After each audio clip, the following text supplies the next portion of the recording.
নমস্কার বন্ধুরা, অপর্ণাস কিচেনে আপনাদের আবারও স্বাগত। আজকে হাজির হয়ে গেছি আরও একটা নতুন রেসিপি নিয়ে, একেবারে নতুন পদ্ধতিতে। এর আগে আপনাদের সঙ্গে ভুনা খিচুড়ির একটা রেসিপি শেয়ার করেছিলাম, কিন্তু তখন এরকম প্রসেসে রান্না ছিল না, সেটা একেবারে আলাদা রকম ছিল। আজকে আবারও সেই রকম খিচুড়ির রেসিপি নিয়ে চলে এসেছি। এটাও ক্যাটারিংয়ের একটা রেসিপির রান্না। তো চলুন রেসিপিটা কেমন করে রান্না করা হচ্ছে সেটা দেখে নিই। প্রথমে ডালটাকে কিন্তু এখানে সেদ্ধ করে নেওয়া হচ্ছে। মোটামুটি এখানে 70% ভাবে ডালটাকে সেদ্ধ করে নিচ্ছে। একেবারে প্লেনভাবে ডালটাকে এখানে সেদ্ধ করে নিয়েছে। তবে হ্যাঁ, আপনারা চাইলে এখানে একটু লবণ ব্যবহার করতে পারেন। এরপরে পরের প্রসেস, যেটাকে চাল ভেজে নেওয়া হবে, তার জন্য কড়াইতে পর্যাপ্ত পরিমাণে কিন্তু তেল ব্যবহার করা হচ্ছে। তেলটা কিন্তু একবারেই দিয়ে দেওয়া হবে, নেক্সট টাইমে আর কোনো তেল এখানে ব্যবহার হবে না। তো একবারে এখানে তেল দিয়ে তার মধ্যে কিছু শুকনো লঙ্কা ফোড়নের জন্য দেওয়া হচ্ছে। শুকনো লঙ্কাটাকে বেশ কিছুক্ষণ ধরে একটু কড়া লাল করে ভেজে নেওয়া হবে কিন্তু। তারপরে এটার মধ্যে দিয়ে দেওয়া হলো তেজপাতা। এবারে দেওয়া হবে জিরে ফোড়ন। তেজপাতার পরে জিরে ফোড়ন এখানে দেওয়া হবে। যেহেতু এখানে কোয়ান্টিটিটা বেশি চাল আর ডালের, যার কারণে এখানে ফোড়নটাও কিন্তু বেশি করেই দেওয়া হচ্ছে। হয়তো আপনাদের দেখে মনে হতে পারে যে এতগুলো লঙ্কা ফোড়ন কে দেয়, কিন্তু যেহেতু এটার পরিমাণটা অনেক বেশি, সেই জন্য লঙ্কা, জিরে, তেজপাতা সবের পরিমাণটাই এখানে একটু বেশি করে দেওয়া হচ্ছে। গ্যাসের হিটটাকে এখন একটু কমিয়ে নেওয়া হলো। এবারে এখানে দিয়ে দেওয়া হবে চাল। চালটা কিন্তু আগে থেকেই ধুয়ে ছাকনা দিয়ে রাখা ছিল। বেশ কিছুক্ষণ আগে চালটাকে ধুয়ে ভালো করে জল ঝরতে দেওয়া ছিল। এখানে এক ফোঁটাও কিন্তু জল নেই। এরপরে এটাকে ভেজে নেওয়া হবে কিছুক্ষণ ধরে। গ্যাসের ফ্লেমটা কিন্তু এই সময় তুলনামূলক কমই দেওয়া রয়েছে। বেশি করে যদি হিট দিয়ে রাখা যায়, চালগুলো পুড়ে যেতে পারে, যার কারণে গ্যাসের হিটটা এখানে কিন্তু সিম করে রাখা হয়েছে। আপনারা আমার রেসিপিগুলো যদি দেখে থাকেন, যদি ভালো লেগে থাকে, তাহলে অবশ্যই আমার চ্যানেলটাকে সাবস্ক্রাইব করুন নতুন বন্ধু হয়ে থাকলে। আর যদি পুরনো বন্ধু হয়ে থাকেন, ভিডিওটাকে অনেক অনেক বেশি শেয়ার করুন সবার সাথে, অনেক অনেক বেশি কমেন্ট করুন, ভালোবাসা দিন। আপনাদের শেয়ার কমেন্টে কিন্তু আমাকে উৎসাহিত করে নতুন নতুন আরও ভিডিও আপলোড করার জন্য। এরপরে এখানে দিয়ে দেওয়া হচ্ছে আদা বাটা, জিরে বাটা এবং লঙ্কা বাটা। এবার এখানে আপনি শুকনো লঙ্কা আর কাঁচা লঙ্কা মিক্সড করে বাটা এখানে ব্যবহার করতে পারবেন, এবং আদা বাটা আর জিরে বাটা অবশ্যই এখানে ব্যবহার করতে হবে। শুকনো লঙ্কাটা ঝালের কাজ করবে, প্লাস আপনার কালারেরও সামান্য কাজ করে। আর মেনলি এখানে শুকনো লঙ্কা দিয়ে ঝাল করলে একটু ঝাল হয়ে যাবে, যার কারণে খিচুড়িতে কিন্তু কাঁচা লঙ্কাই ব্যবহার হয়। তবে এই কাঁচা লঙ্কাগুলো এখানে বেটে ব্যবহার করা হয়েছে, গোটা কিন্তু পরে দেওয়া হবে। এবারে দিয়ে দেওয়া হচ্ছে হলুদ গুঁড়ো কালারের জন্য। ক্যাটারিংয়ের সমস্ত রান্নাই কিন্তু প্যাকেটিং মশলাতে করা হয়, কোনো রকম খোলা মশলা এখানে কিন্তু ব্যবহার করা হয়নি। এবারে হালকা একটু জল দিয়ে নেওয়া হলো হলুদের ওপর দিয়ে।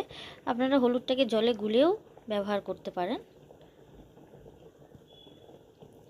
জল এই কারণেই দেওয়া হলো যাতে হলুদটা চালের সঙ্গে খুব ভালো করে মিশে যায়। কালারটা দেখতে পাচ্ছেন কত সুন্দর মিষ্টি এসছে। এবার ভাজা যতক্ষণে হয়ে গেছে ততক্ষণে ডালটাকে এখানে ছেড়ে দিতে হবে। যে ডালটা আগে থেকেই হাফের একটু বেশি বেশি পরিমাণে সেদ্ধ করে রাখা ছিল, সে ডালটা এখানে ব্যবহার করে নেওয়া হচ্ছে।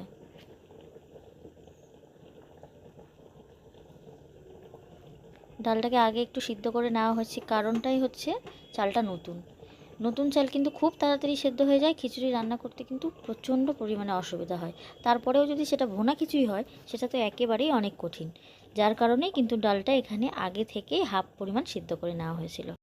খুব বেশি সেদ্ধ করলে কিন্তু একেবারে খিচুড়িটা গলে যাবে, সেটা ভুনা খিচুড়ি আর হয়ে যাবে না, সেটা চাপা খিচুড়ি হয়ে যাবে। তার কারণে ডালের পরিমাণটা কিন্তু, মানে ডালের সেদ্ধর পরিমাণটা কিন্তু আপনাকে অবশ্যই মাথায় রাখতে হবে। এবারে পর্যাপ্ত পরিমাণে জল দিয়ে এখানে রেখে দেওয়া হয়েছে, সেদ্ধ করতে দিয়ে দেওয়া হলো। এরপর এখানে দিয়ে দেওয়া হবে ভেজে রাখা লাল বাদাম। লাল বাদামগুলো ভালো করে ছুলে নিয়ে একটু থেতো করে এখানে দিয়ে দেওয়া হয়েছে।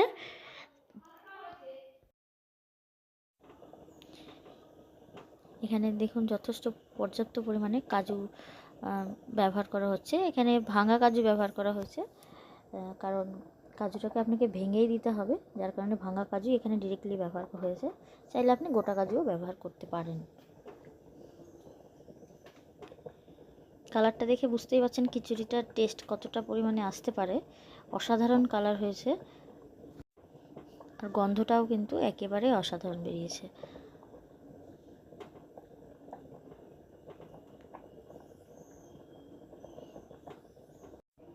এবারে কয়েকটা লবঙ্গ এখানে ছিটিয়ে দিল, বেশি না, সামান্য কয়েকটা পরিমাণ লবঙ্গ দেওয়া হয়েছে। লংটাকে আগে তেলের মধ্যে না দিয়ে এখানে ডিরেক্টলি খিচুড়ির মধ্যে দেওয়া হলো, কারণ এর গন্ধের পরিমাণটা ঠিকঠাক আসবে। এবারে চিনি লবণটা আগেই বললাম, চিনি লবণটা এর পরে পরে ব্যবহার হবে।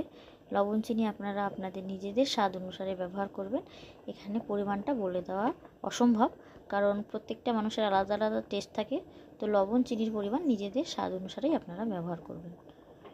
আর অবশ্যই চিনি ব্যবহার করতে হবে, চিনি ছাড়া প্রত্যেকটা রান্নার টেস্ট অসম্পূর্ণ। চিনি ব্যবহার করলে আপনার স্বাদ নষ্ট হয় না, ব্যালেন্সটা ঠিক রাখে। তো অবশ্যই চিনি আপনারা নিজেদের স্বাদ অনুসারে ব্যবহার করবেন। একটু বাদে বাদে কিন্তু এখানে নেড়ে দিতে হবে, নইলে নিচের দিকে লেগে যাবে কিন্তু। খিচুড়িটা দেখুন চালগুলো প্রায় 75 থেকে 80% সেদ্ধ হয়ে গেছে।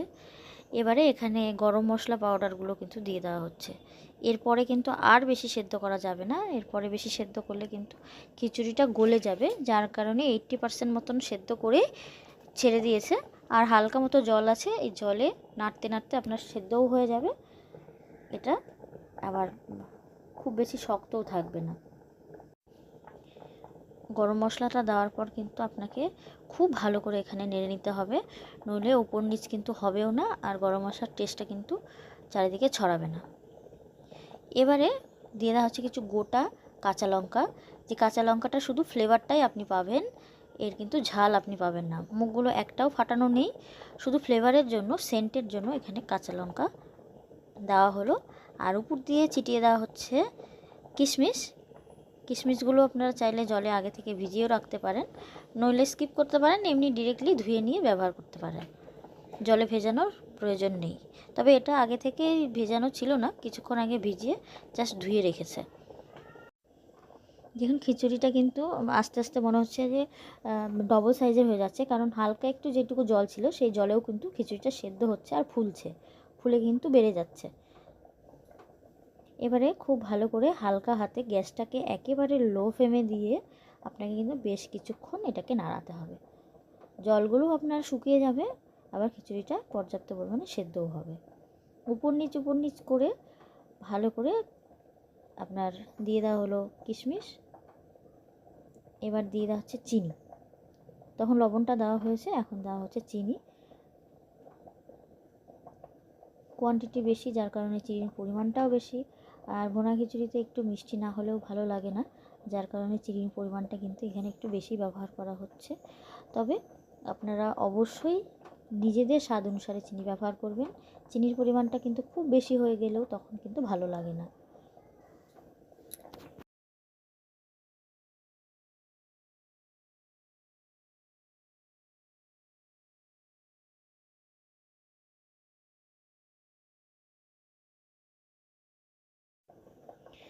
ভালো করে মিশিয়ে নেওয়ার পরে এবার এখানে দেওয়া হবে ঘি। ঘি আপনারা দুই রকম ব্যবহার করতে পারেন, একটা সুরভি ঘি, একটা নর্মাল ঘি। সুরভি ঘি ব্যবহার করা হয় শুধুমাত্র সেন্টের জন্য, আর নর্মাল ঘি ব্যবহার করা হয় টেস্টের জন্য। এখানে দুই রকম ঘি ব্যবহার করা হচ্ছে।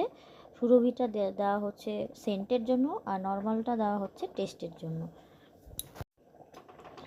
ঘি দেওয়ার পরেও আবারও কিছুক্ষণ আপনাকে নাড়াতে হবে, কারণ সম্পূর্ণ খিচুড়ির ভিতরে উপরে ঘিটাকে পর্যাপ্তভাবে মেশাতে হবে। রান্নাটা আমার অলমোস্ট কমপ্লিট হয়ে গেছে, এবারে সার্ভ করে দেখাচ্ছি। কেমন হয়েছে, ভালো লেগে থাকলে সবার সাথে শেয়ার করবেন, বেশি বেশি করে চ্যানেলটাকে সাবস্ক্রাইব করবেন, অবশ্যই বেল বাটনটি দাবাবেন। আপনাদের সবাইকে ধন্যবাদ রেসিপিটা শেষ পর্যন্ত দেখার জন্য। ভালো থাকবেন, সুস্থ থাকবেন।